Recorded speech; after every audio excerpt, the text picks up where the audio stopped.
اسلام میں لونڈیوں کے بارے میں کیا احکامات ہیں؟ کیونکہ اکثر ایتھیسٹ لوگ اسلام کو اس وجہ سے تنقید کا نشانہ بناتے ہیں.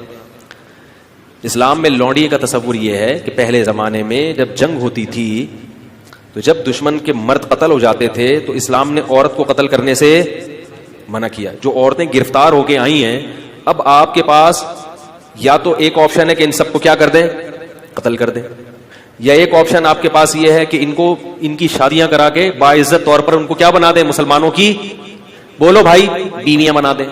یا ایک آپشن یہ کہ ان سب کو کیا کر دیں, ایسے ہی چھوڑ دیں, جاؤ بھائی آزاد ہو تم. نہیں آ رہی بات میرا خیال ہے. اگر ان کو قتل کریں تو یہ عورت پر کیا ہے, زیادتی ہے, ظلم ہے. اسلام نے جنگ میں عورت کو قتل کرنے سے منع کیا. اگر ان کو بیویاں بنائیں تو یہ فطری طور پر کوئی بھی اس کو کے لیے تیار بولو بھائی نہیں ہوگا. کیوں نہیں ہوگا؟ دشمن کی شکست خوردہ عورت کو کبھی بھی کوئی شخص بیوی بنانے کے لیے, بیوی پیرالل ہوتی ہے, آپ کے ہم پلہ ہوتی ہے. اسلام کوئی ایسا حکم نہیں دیتا جو نیچر کے خلاف ہو. آپ نے دشمن کو سے لڑائی کی, وہ آپ کے خون کے پیاسے تھے, ان کی عورتیں بھی مرد بھی, عورتیں بھی تو ان کے ساتھ لڑتی ہیں نا, یا اپنے شوہروں کو, اپنے جو مردوں کو اپریشیٹ کر رہی تھی. آپ نے زور اور طاقت سے اس دشمن کی پر قبضہ کیا. اب ان کی عورتوں کو اتنی عزت دے کہ اپنی بیوی بنا لیں, یہ عملی طور پر ممکن نہیں ہے. سمجھ میں نہیں آ رہی بات میرا خیال. اور تیسرے آپشن کیا ہے کہ ان کو ایسے ہی آزاد چھوڑ دیا جائے. آزاد چھوڑیں گے تو ان کی کفالت کون کرے گا؟ وہ زنا کو پیشہ بنائیں گی. سمجھ میں نہیں آ رہی. دشمن کی مزید اولاد پیدا کریں گی. تو اسلام نے درمیان کا راستہ دیا کہ نہ تو ان کو اتنا پروٹوکول دو کہ بیوی بناؤ, بنانا چاہو تو اجازت دے دی, لازم قرار. صحابہ میں بہت سے ایسے جنہوں نے ان لونڈیوں کو آزاد کر کے بیوی بنایا. خود نبی صلی اللہ علیہ وسلم کی زوجہ حضرت صفیہ, وہ غلام تھی, باندھی تھی, ان کو آزاد کروا کے آپ نے ان سے باقاعدہ نکاح کیا ہے. نہیں آ رہی بات میں. اجازت دے دی کہ بیوی بھی بنا سکتے ہو, لیکن واجب قرار نہیں دیا کیونکہ مینٹلی اس کے لیے کوئی بھی فاتح قوم تیار نہیں ہوتی. تو درمیان کا راستہ دے دیا کہ ان کو باندی بنا دیا جائے. کیا مطلب کہ تمہاری خدمت گزار ہوں گی. اب یہ عملی طور پر ممکن نہیں ہے کہ ایک لڑکی کو, ایک خاتون کو, عورت کو آپ کے حوالے کیا جائے, آپ کا خادم بنا دیا جائے, اور پھر یہ بھی کہہ دیا کہ سارا نان نفقہ کس کے ذمے ہے. یعنی ریاست نے ان عورتوں کی ذمہ داری اپنے کندھوں پہ ڈالنے کے بجائے مجاہدین پر, ارے بولتے کیوں نہیں, تقسیم کر دی. ریاست اپنے ذمہ اگر ان کا نان نفقہ ڈالتی تو ریاست کو ان سے کوئی فائدہ نہیں تھا. اور ان عورتوں میں بھی تو سیکچوئل ڈیزائرز ہوتی ہیں. اب دیکھو کشمیر میں جب زلزلہ آیا بالاکوٹ میں, کئی ٹرسٹ بن گئے. میں اس وقت چیخ رہا تھا, حالانکہ میں بہت چھوٹا تھا اس وقت عمر میں چیخ رہا تھا کہ اس وقت مہم چلاؤ, یہ عورتیں جن کے مرد قتل ہو گئے, یہ بیچارے شہید ہو گئے ہیں زلزلے میں, ان کی شادی کا کوئی انتظام. سب سے بہتر عورت کی کفالت کا طریقہ کیا ہوتا ہے؟ کسی مرد کے حوالے کر دی جائے اور اس مرد پر اس کی ذمہ داری ڈال دی جائے اور اس مرد کے بھی مفاد اس سے وابستہ کر دیا جائے. لیکن ہمارے یہاں ان چیزوں پہ کوئی بات بھی کرے تو کیا ہوتا ہے, اس کو بیوقوف سمجھتے ہیں لوگ.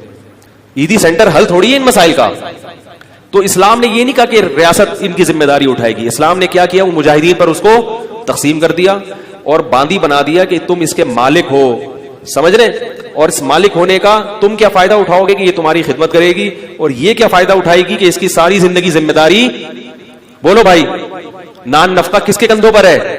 تمہارے کندھوں پر. تو اس سے بہتر صورت ممکن سوٹیبل کوئی صورت ہو ہی نہیں سکتی تھی.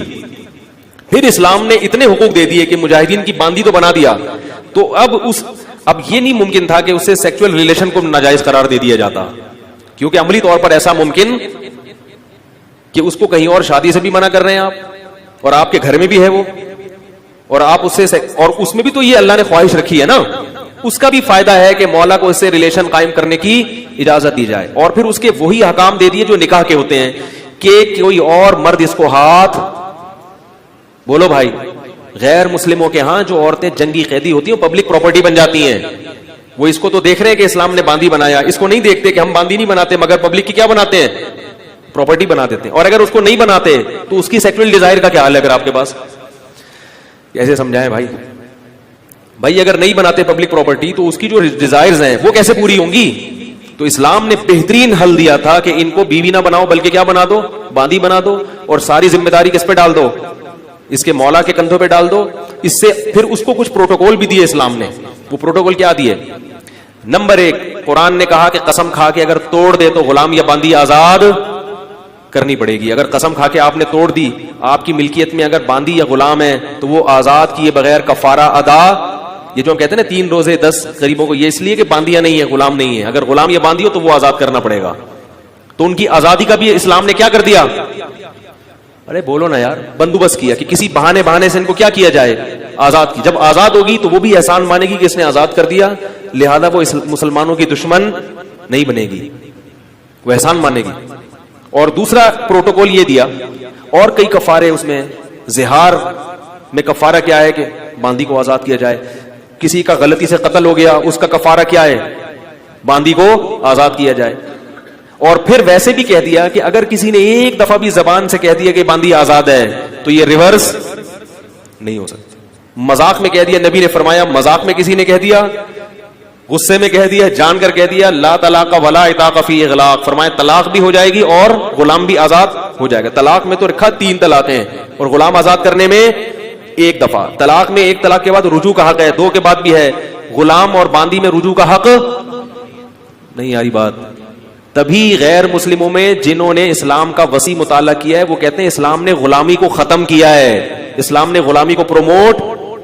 اس زمانے میں سب غلام بنایا کرتے تھے, اسلام واحد مذہب ہے جس نے غلامی سے آہستہ آہستہ انسانیت کو آزاد کیا ہے. ایسے قوانین بنا دیے. اور پھر ایک پروٹوکول باندی کو یہ دیا کہ اگر مولا کی اس سے اولاد ہو گئی تو اب اس باندی کو فروخت نہیں کیا جا سکتا.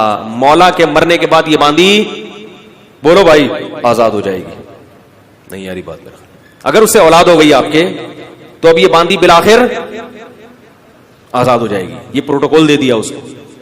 اور ایک عقد مکاتبت کی ترغیب دے دی قرآن نے کہ غلام یا باندی سے یہ عقد کیا جائے گا کہ اگر تم نے اتنے پیسے کما کے مجھے دے دیے تو تم کیا ہو, آزاد ہو. اور پھر حکم دیا مسلمانوں کو کہ جو غلام اپنے مولا کے ساتھ یہ ایگریمنٹ کر لے اس کے ساتھ کیا کرو, تعاون کرو. اس کو زکات کا پیسہ بھی دیا جائے گا, اس کے ساتھ تعاون کیا جائے گا تاکہ یہ مولا کو اتنے پیسے دے کے اپنی کیا کرے. نہیں یاری بات میرا خیال ہے, جان چھڑائے. صحیح ہے. یہ پروٹوکول غیر مسلموں کے ہاں نہیں ہے. تو بس سر سے ہی دیکھتے ہیں اسلام میں باندیاں بھی ہیں, لونڈیاں بھی ہیں, غلام وہ بھی ہیں. تو ہیں جن تفصیلات کے ساتھ ہیں وہ تفصیلات, اس سے اس زمانے کے شکست خوردہ قوموں کو عزت ملی ہے. پھر مسلمانوں میں جو باندیاں بڑے بڑے عہدوں پر فائز, یعنی علم کے لحاظ سے بڑے بڑے مقام پر فائز ہوئی ہیں, کیونکہ جب آپ کو پتا ہوتا ہے میری ہے تو پھر اس کی وجہ سے آپ کی عزت ہے. آپ کو پتا ہے یہ غلام میرا ہے, جتنا پڑھا لکھا ہوگا عزت کس کی ہوگی, میری. اس لیے مسلمانوں نے اپنے غلاموں کو پڑھایا لکھایا, تعلیم دلائی تاکہ ہماری عزت ہو معاشرے میں. بڑے بڑے محدثین غلام گزرے ہیں, سمجھ رہے ہو. نافع عبداللہ بن عمر کے غلام تھے, بخاری اور مسلم کے بہت بڑے راویوں میں سے, اسلاف میں ان کا تذکرہ ملتا ہے. بخارا اور سمرقند سے قید ہو کر آئے تھے. بخارا جب روس میں لڑائی ہوئی تھی نا, صحابہ کرام کی فوجیں گئی تھی, یہاں سے گرفتار کر کے ان کو لایا گیا. عبداللہ بن عمر کے غلام بنے اور بخاری اور مسلم کے راویوں میں سے بہت بڑے محدث, بہت بڑے حدیث کے امام. کہاں سے لائے اور کیا بن گیا. یہ ہو گیا لونڈیوں والا. آج کل لونڈیاں نہیں ہیں کہیں بھی, کہیں آپ کسی ماسی واسی کو لونڈی سمجھنا شروع کر دیں. لونڈیوں کا سسٹم کیا ہو گیا. اچھا یہ بھی یاد رکھو, لونڈی سے سیکچوئل ریلیشن جب قائم کرنا جائز تھا کہ جب وہ اسلام قبول کر لے, یا وہ عیسائی یا یہودی ہو. اگر وہ عیسائی نہیں ہے, یہودی نہیں ہے, یا مسلمان نہیں ہوئی تو پھر اسے سیکچوئل ریلیشن کی اجازت, کیونکہ جیسے اہل کتاب سے ہی نکاح حلال ہے تو ایسے ہی باندیوں میں بھی ریلیشن صرف اہل کتاب یا مسلمان باندی سے تھا. جو مجوسی اور آگ کی پوجا کرنے والے, ان سے ریلیشن کی اجازت بولو بھائی نہیں تھی.